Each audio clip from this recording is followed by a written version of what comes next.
The Poet and the Warrior. Chapter 1, The Emperor's Invitation. In the heart of the Mughal Empire, the city of Agra stood as a testament to imperial grandeur.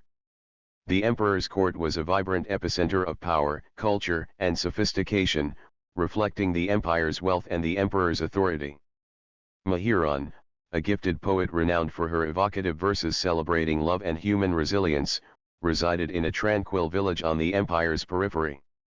Her poetry, infused with profound emotion and insight, had begun to garner attention beyond her village, reaching the ears of scholars and courtiers alike. One crisp morning, as the first light of dawn bathed the village in a golden hue, a royal messenger arrived at Meherun's modest abode. Bearing the imperial seal, the scroll he presented contained a summons from Emperor Jalaluddin himself, inviting Meherun to join the esteemed circle of poets and artists at the royal court. The invitation was both an honor and a source of trepidation. While the prospect of sharing her work with the empire's most learned individuals was exhilarating, Meherun couldn't ignore a sense of unease. Leaving behind the familiarity of her village for the opulence and intrigue of the imperial court was a daunting prospect. Determined to embrace this opportunity, Meherun prepared for her journey to Agra. As she approached the city, the sight of its majestic architecture and bustling streets filled her with awe. The emperor's court, she realized, was not just a center of power but also a melting pot of diverse cultures and ideas, a place where art and intellect flourished. Upon her arrival at the court, Meherun was introduced to a world of grandeur and complexity. The courtiers, adorned in luxurious garments, engaged in discussions ranging from politics to poetry. The air was thick with the scent of exotic spices and the melodies of distant lands, creating an atmosphere both intoxicating and overwhelming. As Meherun settled into her new life, she couldn't shake the feeling that beneath the court's splendid surface lay undercurrents of rivalry and ambition. Navigating this intricate web of relationships would require not just her poetic talent but also wisdom and discernment. Thus began Meherun's journey in the imperial court, a path that would intertwine her fate with individuals from vastly different worlds, leading to encounters that would challenge her perceptions and alter the course of her life in ways she had never imagined. Chapter 2, The Warrior of the Rajputs. The clang of steel against steel echoed in the imperial training grounds as Veer Singh Rathore, a Rajput warrior of unwavering resolve, deflected another blow with practiced ease. His opponent, a fellow soldier in the Mughal ranks, faltered under the force of Veer's counter-strike, stumbling back as the Rajput's blade stopped inches from his throat. A murmur of approval rippled through the onlookers, a mix of Mughal generals and high-ranking officers. Veer stepped back and sheathed his sword with a precision that spoke to years of discipline. To the imperial court, he was a living symbol of the uneasy alliance forged between the Rajputs and the Mughals, a reminder of a conquered people who refused to yield their spirit. For Veer, each day in the emperor's service was a test of his endurance. Though bound by a treaty to fight alongside the Mughal forces, his heart lay with the desert hills of his homeland, the land of his ancestors. He resented the empire's decadence, but he hid it well behind a stoic facade, determined to honor his family's legacy even in the shadows of a foreign court. It was during one such demonstration in the imperial courtyard that Meherun first saw him. Standing at a distance, she watched as Veer bowed stiffly to the assembled generals before retreating to the edges of the gathering. Unlike the courtiers around her, adorned in silks and jewels, Veer's attire was simple, his armor bearing the marks of countless battles. He looked out of place among the pomp and splendor, and yet, Meherun found her gaze drawn to him. There was a quiet dignity in his demeanor, an air of restraint that intrigued her. As a poet, she had spent her life weaving words to capture the intricacies of human emotion, but the expression on Veer's face, a mix of pride and defiance, seemed beyond her grasp. Their first interaction was brief and unremarkable to those who witnessed it. Later that evening, as Meherun wandered the palace gardens, she stumbled upon Veer standing near a fountain, gazing at the stars. For a moment, she hesitated, unsure if she should approach. "You must be the poet," Veer said without turning, his deep voice carrying over the gentle murmur of the water. Startled, Meherun replied, "And you must be the warrior who defeated half the court today." He turned then, his sharp features illuminated by the moonlight. "It wasn't a battle. Just a display." "And yet you fought as though your life depended on it," she observed. Veer's lips twitched into the faintest semblance of a smile. "A warrior doesn't distinguish between a display and a battlefield. To do so is to invite death." Her curiosity piqued, Meherun stepped closer. "And does a warrior find peace, even when there's no battle to fight?" The question seemed to catch him off guard. For a moment, he said nothing, his dark eyes searching hers. Then, with a trace of weariness, he replied, "Peace is a luxury few can afford." Before she could respond, the sound of approaching footsteps broke the spell. A courtier appeared, bowing to Meherun and reminding her of her evening audience with the emperor. With a polite nod, she excused herself, leaving Veer alone by the fountain. As she walked away, she couldn't help but glance back, finding him once again gazing at the stars. Unbeknownst to them both, this fleeting exchange was the beginning of a connection that would transcend the barriers of their worlds, setting the stage for a love as fierce and unyielding as the empire itself. Chapter 3, A Dangerous Curiosity. The court was alive with chatter and movement, the air heavy with the scent of roses and sandalwood. Musicians played soft melodies in the background as courtiers exchanged pleasantries, their laughter carrying across the marble halls. Meherun sat at the edge of the gathering, her attention divided between the ornate carvings on the palace walls and the scroll of poetry she had been revising. Since her arrival at the emperor's court, she had found herself both enthralled and suffocated by its splendor. The wealth of the Mughal Empire was unmatched, but beneath its polished surface lay a labyrinth of intrigue. Every compliment was a veiled challenge, every smile a mask concealing motives. Her thoughts were interrupted by the sudden announcement of Veer Singh Rathore's arrival. The murmurs in the hall stilled as the warrior entered, his presence commanding without effort. Clad in simple armor with the Rathore crest etched into his chest plate, he walked with the deliberate stride of a man unconcerned with courtly pretensions. Meherun couldn't help but watch him, her poet's mind weaving metaphors for his unyielding posture and quiet strength.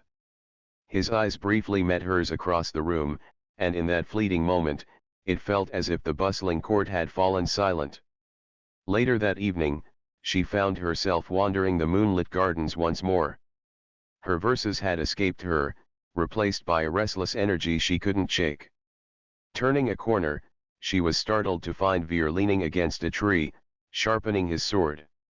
"You seem to have a habit of seeking solitude," she said, breaking the silence. He looked up, his expression unreadable. "And you seem to have a habit of finding it." She smiled at his quick reply and moved closer, her silk robes rustling against the grass. "What keeps you from the court's festivities? Surely even a warrior can enjoy music and wine." Veer returned to his task, the rhythmic sound of the whetstone against steel filling the pause. "The court is no place for truth. I prefer the company of my blade, it doesn't lie." Intrigued by his bluntness, Meherun sat on a nearby bench. "Yet you serve the emperor, whose court thrives on politics and deception. How do you reconcile that?" Veer stopped sharpening his sword and met her gaze. "I don't. I serve because it is my duty, not because I believe in it." Meherun considered his words, feeling a pang of recognition. "I understand that burden," she said softly. "I write because it is expected of me, but my words often carry meanings no one sees. I hide behind my verses as you hide behind your sword." A flicker of surprise crossed Veer's face, followed by a rare smile. "A poet and a warrior, bound by masks. Perhaps we're not so different." The conversation deepened as the night wore on. They spoke of their lives, their struggles, and the worlds they came from. Veer described the desert sands of Rajputana, the way the winds howled like ancient spirits. Meherun painted pictures of her childhood by the riverbanks, where the water mirrored the sky's changing moods. When the first light of dawn crept over the horizon, they parted with an unspoken understanding. But the days that followed were far from kind. Whispers began to circulate in the court, rumors of the poet's growing friendship with the Rajput warrior. Courtiers eyed them with suspicion, their fleeting exchanges in public spaces becoming fodder for gossip. Meherun's patron, the emperor himself, called her to his private chambers one evening. Draped in gold and seated on a throne that gleamed in the lamplight, he regarded her with a mix of curiosity and caution. "I hear your words have found an audience beyond your poetry," he said, his tone neutral. "The Rajput, Veer Singh Rathour, he is an honorable man, but one must be wary of the paths they tread in this court."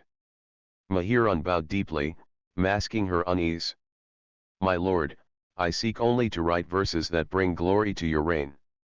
My conversations with the Rajput are mere exchanges of stories, nothing more." The emperor nodded, though his piercing gaze lingered on her for a moment too long. "Be mindful, Meherun. This court thrives on perception as much as power." As she left the chamber, her heart raced with a mix of fear and defiance. She had begun to feel something for Veer that she couldn't yet name, a pull that defied reason. Veer, too, felt the weight of their growing connection. For a man who had lived by duty, his budding feelings for Meherun were both a revelation and a risk. He knew that the alliance between their worlds was fragile, and any misstep could shatter it. And yet, neither could bring themselves to sever the bond that had begun to form. The poet and the warrior, drawn together by chance, now stood on the edge of something far greater, something that could either unite or destroy them. Chapter 4, Love and Rebellion. The palace gardens, once a place of solace, had become a sanctuary for stolen moments. The heavy scent of jasmine hung in the air as Meherun made her way to the secluded grove where Veer waited. Her heart raced not from fear, but from the undeniable thrill of their clandestine meetings. When she reached the clearing, she found Veer standing by a carved stone bench, the moonlight casting a pale glow over his features. He turned at the sound of her approach, his guarded expression softening as their eyes met. "You shouldn't have come," he said, though the words lacked conviction. "I shouldn't have done many things," Meherun replied, stepping closer. "Yet here I am." They sat together in the quiet stillness of the night. For a while, neither spoke, their silence filled with the rustling of leaves and the distant hum of the palace. "This can't last," Veer said at last, his voice heavy with the weight of their unspoken reality. "We're walking a dangerous path, Meherun." "And yet we keep walking," she countered. "Is it because we're foolish, or because something greater drives us?" Veer hesitated, his hands tightening into fists. "The world we live in doesn't forgive people like us. A Rajput warrior and a poet under the emperor's protection, our love is a betrayal to both our worlds." Meherun reached out, her fingers brushing against his. "If love is a betrayal, then let it be so. I would rather live a life of defiance than one of regret." Her words hung in the air, and for a moment, Veer allowed himself to believe them. He took her hand, his calloused fingers enclosing hers. In that fleeting connection, the barriers of duty and expectation dissolved, leaving only the undeniable truth of their feelings. The court grows suspicious. But the world outside their sanctuary was not so forgiving. Their subtle glances during court gatherings, the coincidental crossings of paths in the palace halls, none of it had gone unnoticed. Courtiers whispered of impropriety, and Meherun's name began to echo in the darker corners of the emperor's court. Among those who sought to exploit the situation was Mirza Khan, a shrewd and ambitious noble with an eye on consolidating power. Mirza had long envied Veer's standing as a symbol of Rajput loyalty and viewed Meherun's growing influence over the emperor with disdain. He approached the emperor one evening, bowing low before speaking in a voice tinged with false concern. "Your Majesty, it pains me to bring troubling news, but I feel it my duty to protect the integrity of your court." The emperor, reclining on a cushioned divan, arched a brow. "Speak plainly, Mirza." There are rumors, my lord, of inappropriate conduct between the Rajput warrior and the poet. I do not wish to cast aspersions, but such whispers can erode the dignity of your reign if left unchecked.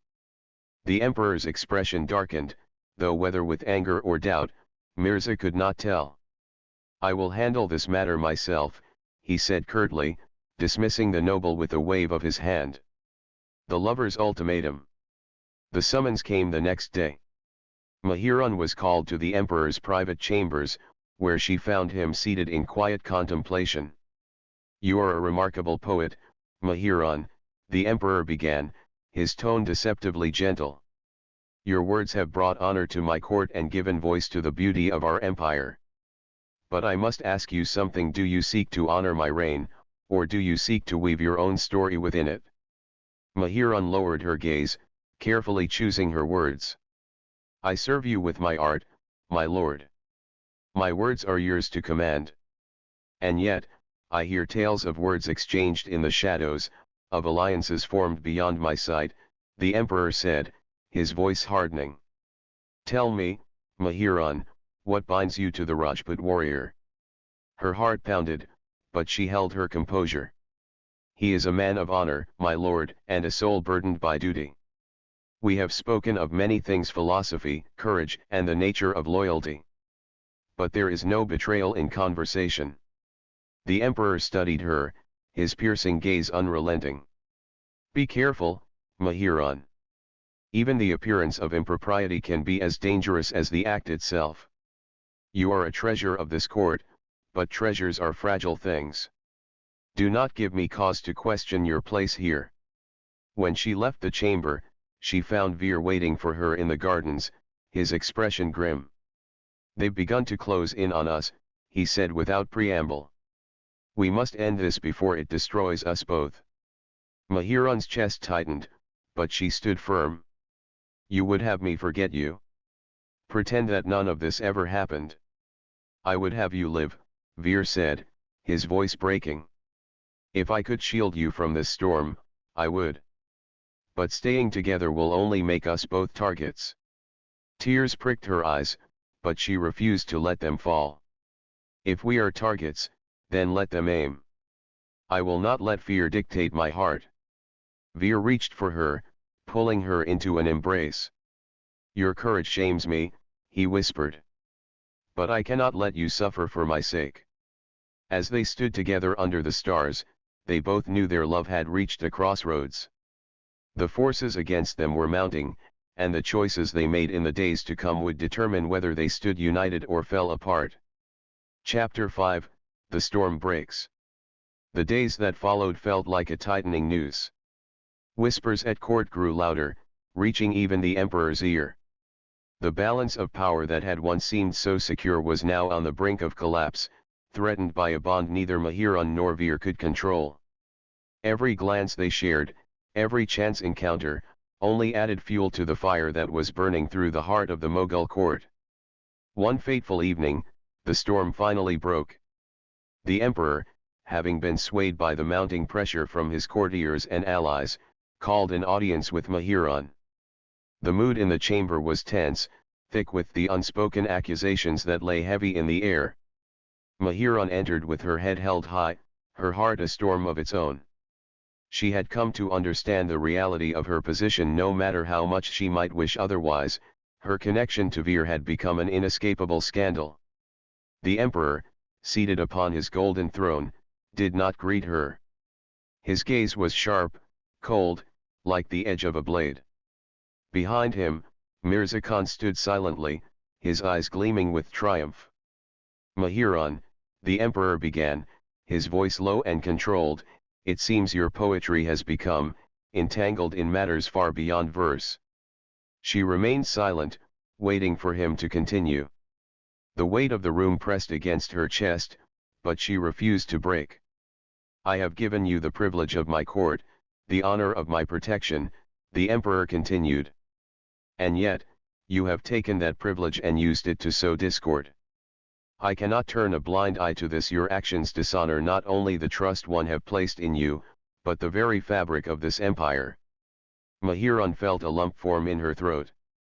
The emperor's words stung, but it was not his anger that hurt, it was the way his gaze shifted from disappointment to something colder, more calculating. "You will leave the court," he decreed, his voice echoing through the chamber. "You are to return to your homeland, far from these halls, where your presence no longer disrupts the peace." For a moment, the room seemed to tilt. Meherun's world, her poetry, her passion, her very purpose in this court was slipping away. She fought the urge to protest, to beg for another chance. But she knew that this decision, once made, would not be undone. "Your Grace, please," she spoke quietly, her voice steady despite the storm inside her. "I have done nothing but honor you with my words. My heart, it has never strayed from loyalty to you and to the Empire."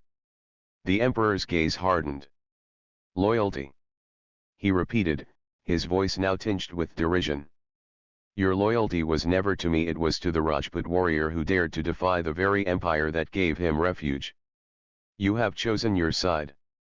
Mirza Khan stepped forward, his tone oily and triumphant. "Your Majesty, it is clear that this poet's allegiances have become compromised. She should be removed from the court, for the sake of the empire's stability." The emperor nodded curtly, signaling his decision. "It is done. You will leave tomorrow." Meherun's heart pounded in her chest, but she held her ground. The emperor's words stung like a wound, but she refused to let them break her. She had known that her bond with Veer could not remain hidden forever, but now that it was exposed, she was prepared to face the consequences, no matter how harsh. But as she turned to leave the chamber, her heart clenched with one final thought: she would never see him again. That night, Veer waited for her in the gardens, his broad frame silhouetted against the moonlight. When he saw her approach, he knew something was wrong. "They've discovered us," Meherun said, her voice hollow. "The Emperor has decreed my exile." Veer's face darkened, a storm brewing in his eyes.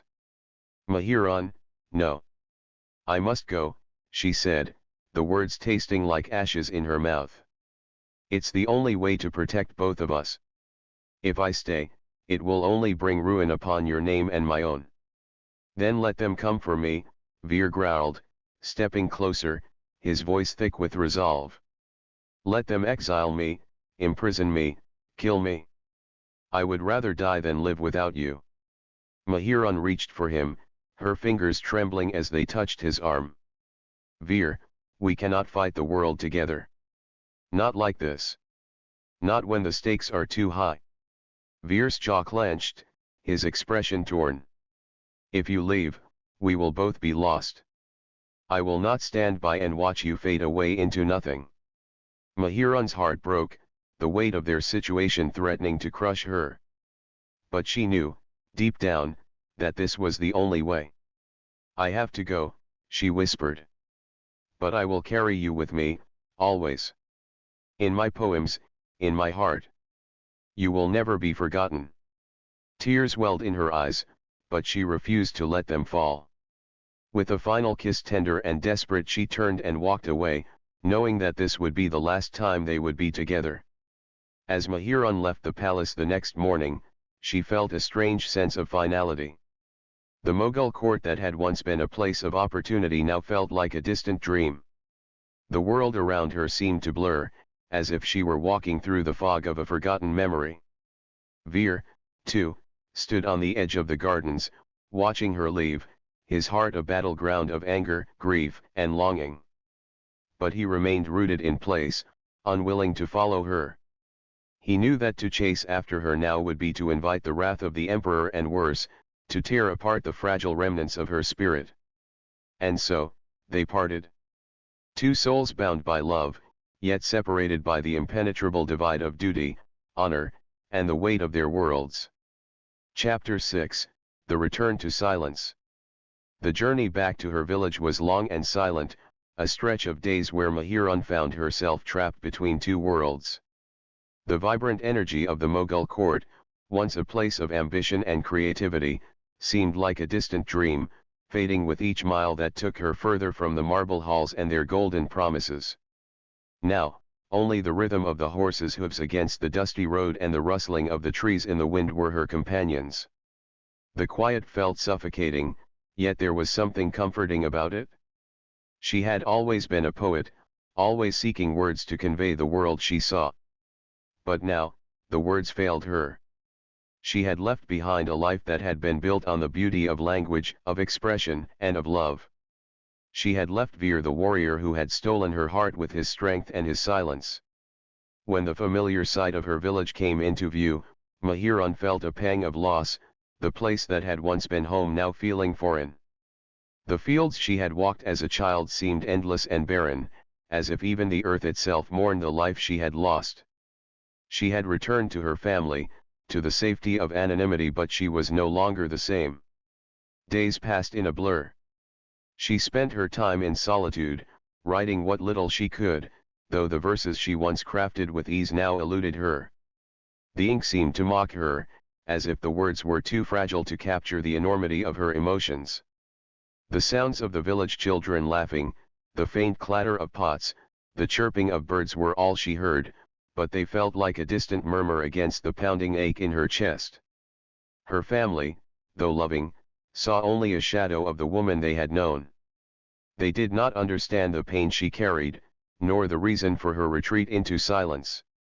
Her mother tried to engage her, asking about the court and the emperor, but Meherun would only nod and offer vague responses. There was no point in speaking of it. Her time in Agra had ended as quickly as it had begun, and no one, not even her own kin, could fathom the reasons for her sudden exile. Meanwhile, Veer had not fared better. After Meherun's departure, he had remained in the palace for a time, bound by duty yet torn by his growing desire to defy everything that had once seemed important. The whispers of court and the pressing weight of the emperor's disapproval haunted him daily. His life as a warrior had once been straightforward battle, loyalty, honor, but now he found himself at a crossroads, unsure of where to place his allegiance. He had been told in no uncertain terms that his relationship with Meherun was the undoing of everything he had worked for. The Rajput pride he had clung to so fiercely had begun to crumble under the weight of political pressures. There were no victories in this battle, only defeat. His heart, once certain and resolute, now felt like a battlefield littered with broken ideals and abandoned dreams. Every moment without her was a reminder of the price they had paid for their love. The world they had imagined together was no more. He would not return to his people, his duty, his identity as a Rajput warrior, without losing the pieces of himself that had once been intertwined with her. One evening, alone in his quarters, Veer stood before a window, watching the last rays of daylight flicker against the towering walls of the Mughal palace. He had written nothing in days. There was no clarity to his thoughts, no purpose beyond a constant ache in his chest. His sword, the weapon that had once symbolized his strength, now lay forgotten beside him, its blade dulled with disuse. Back in her village, Meherun finally put down her quill one morning, staring at the parchment she had tried to fill for hours. There was nothing left to say. The emptiness inside her had swallowed every attempt at poetry. She stood and walked to the river, her feet barely making a sound on the earth beneath her. The water shimmered in the early light, reflecting the sky's muted colors. She knelt beside the bank and let her fingers graze the surface, watching the ripples fade into stillness. The river had once been a place of inspiration for her, a source of endless metaphors and imagery. But now, all it offered was an empty reflection of her own sorrow. It was there, at the water's edge, that she finally whispered his name into the wind. Veer. The word felt like a prayer, a lament, a longing that could not be answered. She had left him behind, and yet he remained with her in every breath she took, in every memory of the moments they had shared. The connection between them had never truly been severed. It lingered in the spaces between the words she could not write, in the spaces between the beats of her heart. And though they were miles apart, she knew he, too, would be gazing at the stars, thinking of her, yearning for a love that had once burned brightly and now lay hidden in the shadows of their worlds. The empire, the emperor, the court everything felt like a dream, a world she no longer belonged to. But she was alive, and in that simple truth, there was still hope. Perhaps, in time, their paths would cross again. Perhaps fate would find a way to reunite them. But for now, Meherun understood that she had to survive in the silence. For in silence, she could rebuild. She could find herself once more. And though her heart might carry the weight of what was lost, it also carried the remnants of a love that had defied the boundaries of empire and duty. And that, at least, was something worth holding on to.